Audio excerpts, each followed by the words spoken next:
ये इंडिकेटर सभी इंडिकेटर्स का बाप है। ये बहुत एक्यूरेट सिग्नल्स देता है और बाय सेल सिग्नल्स फाइंड करने के लिए यह एक बहुत अच्छा इंडिकेटर है। बस ध्यान रखना कि इस वीडियो को एंड तक जरूर देखना। और चलो शुरू करते हैं। इंडिकेटर को ऐड करने से पहले अगर आपको हमारा कंटेंट पसंद आता है तो वीडियो को लाइक करके, और अगर आपने अभी तक हमारे चैनल को सब्सक्राइब नहीं किया है तो चैनल को सब्सक्राइब करके हमें सपोर्ट जरूर करें। ऑलराइट, अब इंडिकेटर को अपने चार्ट पर ऐड करते हैं। यहाँ हम इंडिकेटर्स पर क्लिक करेंगे और सर्च करेंगे stochastic momentum index of money flow index. ये वाला इंडिकेटर जो एडिटर्स पिक है। ऑलराइट, ये रहा हमारा इंडिकेटर। जैसा कि आप देख सकते हैं ये हमें एक ऑसिलेटर के रूप में दिखाई दे रहा है। आप देख सकते हैं कि इस इंडिकेटर के अंदर कई अलग अलग कंपोनेंट्स हैं। इसमें हमें कई लाइंस और एक हिस्टोग्राम भी देखने को मिलता है। लेकिन डोंट वरी, मैं इस इंडिकेटर के हर एक कंपोनेंट को पूरी तरह एक्सप्लेन करूंगा और बाद में इसी इंडिकेटर के आधार पर एक बहुत एक्यूरेट ट्रेडिंग स्ट्रेटेजी भी सिखाऊंगा, इसलिए वीडियो को एंड तक जरूर देखना। अब यह इंडिकेटर बेसिकली दो पॉपुलर इंडिकेटर्स का कॉम्बिनेशन है, स्टोकेस्टिक मोमेंटम इंडेक्स यानी एसएमआई और मनी फ्लो इंडेक्स यानी एमएफआई।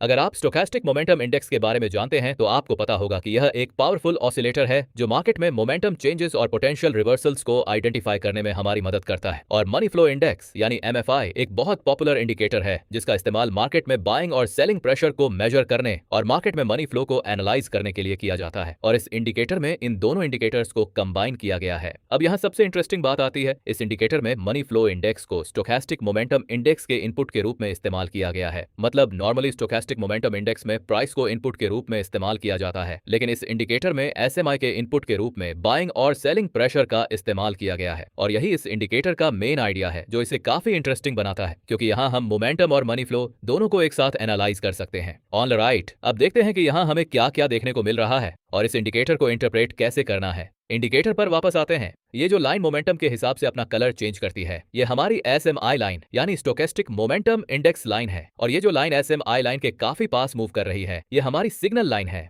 ये signal line basically SMI line का मूविंग एवरेज है जिसकी लेंथ 5 पर सेट है। तो इन दोनों लाइंस को आपस में कंपेयर करके हम मार्केट में मोमेंटम चेंजेस और potential buy and sell signals को आइडेंटिफाई कर सकते हैं, खासकर शॉर्ट टर्म मोमेंटम चेंजेस को। जब एसएमआई लाइन सिग्नल लाइन के ऊपर क्रॉस करती है तो यह एक बुलिश सिग्नल होता है और इन दोनों लाइंस के बीच का एरिया ब्लू हो जाता है। इसका मतलब है कि मार्केट में अपसाइड मोमेंटम डाउनसाइड मोमेंटम से ज्यादा हो गया है, इसलिए प्राइस के ऊपर जाने की संभावना बढ़ जाती है। वहीं दूसरी तरफ जब एसएमआई लाइन सिग्नल लाइन के नीचे क्रॉस करती है तो यह एक बेरिश सिग्नल होता है, और जब ऐसा होता है तो दोनों लाइंस के बीच का एरिया रेड हो जाता है। इसका मतलब है कि डाउनसाइड मोमेंटम अपसाइड मोमेंटम से ज्यादा हो गया है, इसलिए प्राइस के नीचे जाने की संभावना बढ़ जाती है। आप देख सकते हैं कि इंडिकेटर इन क्रॉसओवर्स के लिए अलग अलग तरह के सिग्नल्स भी दिखा रहा है। ये सिग्नल्स इस बात पर डिपेंड करते हैं कि ये क्रॉसओवर किस लेवल पर हो रहा है। इन सिग्नल्स को मैं थोड़ी देर में एक्सप्लेन करूंगा, लेकिन उससे पहले इस हिस्टोग्राम को समझ लेते हैं। आप यहाँ इंडिकेटर के सेंटर में एक हिस्टोग्राम देख सकते हैं और यह हिस्टोग्राम एसएमआई लाइन और सिग्नल लाइन के क्रॉसओवर्स के आधार पर बनता है। जब एसएमआई लाइन सिग्नल लाइन के ऊपर क्रॉस करती है तो हिस्टोग्राम सेंटर लाइन के ऊपर चला जाता है और इसका कलर ब्लू हो जाता है, और जब एसएमआई लाइन सिग्नल लाइन के नीचे क्रॉस करती है तो हिस्टोग्राम सेंटर लाइन के नीचे चला जाता है और इसका कलर रेड हो जाता है। यह हिस्टोग्राम हमें मार्केट के करंट मोमेंटम की एक क्विक पिक्चर देता है, चाहे क्रॉसओवर चार्ट पर किसी भी लेवल पर क्यों ना हुआ हो। ऑलराइट, अब मैं आपको उन सिग्नल्स के बारे में एक्सप्लेन करता हूं जो इन क्रॉसओवर्स की पोजीशन से रिलेटेड हैं। अगर आपने पहले स्टोकेस्टिक मोमेंटम इंडेक्स यानी एसएमआई के साथ काम किया है तो आपको पता होगा कि इसमें कुछ इंपॉर्टेंट लेवल्स होते हैं, जैसे +40 और -40। यहाँ 40 लेवल को इस डॉटेड ब्लू लाइन की मदद से दिखाया गया है और -40 लेवल को इस डॉटेड रेड लाइन की मदद से।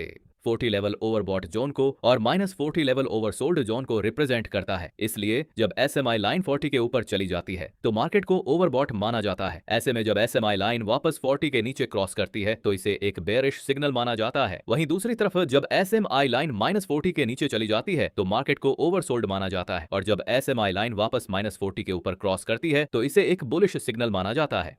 यह ओवरबॉट और ओवरसोल्ड का अर्ली लेवल है, लेकिन स्टोकेस्टिक मोमेंटम इंडेक्स में हम एक और इंपॉर्टेंट लेवल को भी कंसीडर करते हैं जो है +60 और -60। इन लेवल्स का इस्तेमाल मार्केट में एक्सट्रीम ओवरबॉट और एक्सट्रीम ओवरसोल्ड कंडीशंस को आइडेंटिफाई करने के लिए किया जाता है। और ये लेवल्स ज्यादा इंपॉर्टेंट हैं क्योंकि जैसा कि मैंने बताया ये एक्सट्रीम कंडीशंस को शो करते हैं और इसलिए यहाँ मिलने वाले सिग्नल्स की प्रोबेबिलिटी भी ज्यादा हो सकती है। अब इस इंडिकेटर का एक बहुत अच्छा फीचर देखो, इन एक्सट्रीम ओवरबॉट और ओवरसोल्ड लेवल्स के लिए हमारे पास फिक्स्ड +60 और -60 लेवल्स नहीं है। इसके बजाय बजाय यहाँ हमें डायनामिक लेवल्स मिलते हैं जो मार्केट की वॉलेटिलिटी के हिसाब से चेंज होते रहते हैं। इसका फायदा यह है कि इंडिकेटर मार्केट की करंट कंडीशंस के हिसाब से खुद को अडेप्ट कर सकता है। तो यहाँ हमें एक्सट्रीम ओवरबॉट के लिए एक डायनामिक लेवल मिलता है जिसका कलर ब्लू है, वहीं दूसरी तरफ यहाँ एक्सट्रीम ओवरसोल्ड के लिए एक डायनामिक लेवल है जिसका कलर रेड है। इसके अलावा हमारे पास एक डायनामिक सेंटर लाइन भी है जिसे इस व्हाइट लाइन की मदद से दिखाया गया है। तो इन तीनों लाइंस को मिलाकर हमारे पास एक डायनामिक जोन बनता है। इस जोन की अपर बाउंड्री ब्लू लाइन है, लोअर बाउंड्री रेड लाइन है और बीच में मौजूद white line dynamic centre line है। अब बात करते हैं कि ये सिग्नल्स हमें कैसे मिलते हैं। जब भी एसएमआई लाइन सिग्नल लाइन के नीचे क्रॉस करती है तो यह एक बेरिश क्रॉसओवर होता है और इंडिकेटर हमें ऑरेंज डायमंड के रूप में सिग्नल देता है। ये सिग्नल इस बात पर डिपेंड नहीं करता कि क्रॉसओवर किस लेवल पर हो रहा है, यानी अगर क्रॉसओवर सेंटर लाइन के ऊपर हो, 40 के ऊपर हो, -40 के नीचे हो या सेंटर लाइन के नीचे, हर सिचुएशन में बेरिश क्रॉसओवर होने पर इंडिकेटर ऑरेंज डायमंड दिखाएगा। लेकिन अगर एसएमआई लाइन और signal line dynamic blue line के ऊपर चली जाती है और वहीं से हमें एक बेरिश क्रॉसओवर मिलता है जैसा कि यहाँ हुआ है, तो इंडिकेटर इस सिग्नल को रेड सर्कल के रूप में दिखाता है। अब दूसरी तरफ जब भी एसएमआई लाइन सिग्नल लाइन के ऊपर क्रॉस करती है तो यह एक बुलिश क्रॉसओवर होता है और इंडिकेटर हमें ब्लू डायमंड के रूप में सिग्नल देता है। लेकिन अगर एसएमआई लाइन और signal line dynamic red line के नीचे चली जाती है और वहीं से हमें एक बुलिश क्रॉसओवर मिलता है जैसा कि यहाँ हुआ है, तो इंडिकेटर इस सिग्नल को ग्रीन सर्कल के रूप में दिखाता है। तो बेसिकली ऑरेंज डायमंड और ब्लू डायमंड सामान्य बेरिश और बुलिश क्रॉसओवर्स को दिखाते हैं, जबकि रेड सर्कल और ग्रीन सर्कल एक्सट्रीम ओवरबॉट और एक्सट्रीम ओवरसोल्ड कंडीशंस से आने वाले पोटेंशियल रिवर्सल सिग्नल्स को दिखाते हैं।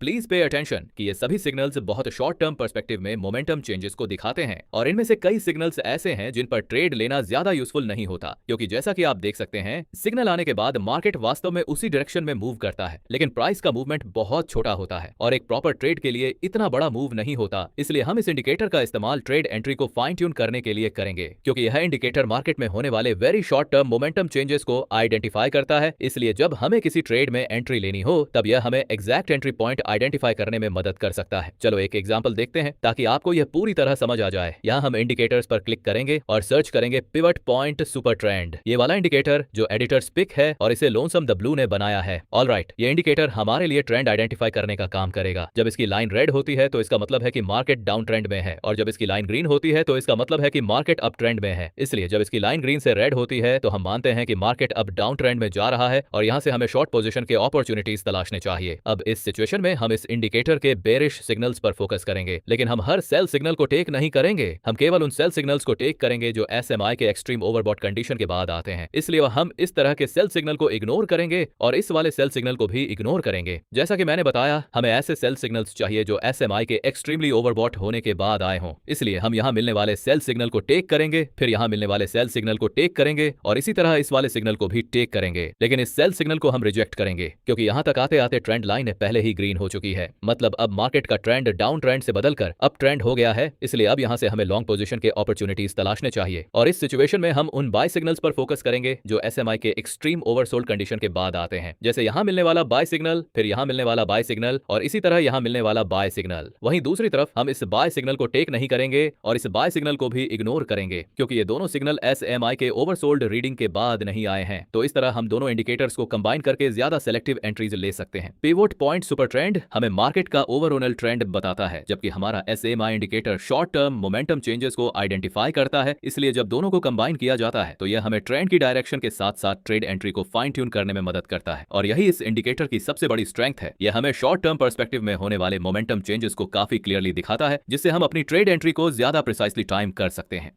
बस आज की वीडियो में इतना ही। अगर आपका कोई भी सवाल हो तो नीचे कमेंट करके जरूर पूछिए। मैं जल्द से जल्द आपके सभी सवालों का जवाब देने की कोशिश करूंगा। अगर आपने अभी तक चैनल को सब्सक्राइब नहीं किया है तो अभी सब्सक्राइब करें और बेल आइकन भी दबा दें ताकि मेरी आने वाली वीडियोस की नोटिफिकेशन आपको सबसे पहले मिले। मिलते हैं अगली वीडियो में, तब तक के लिए हैप्पी ट्रेडिंग और गुड लक।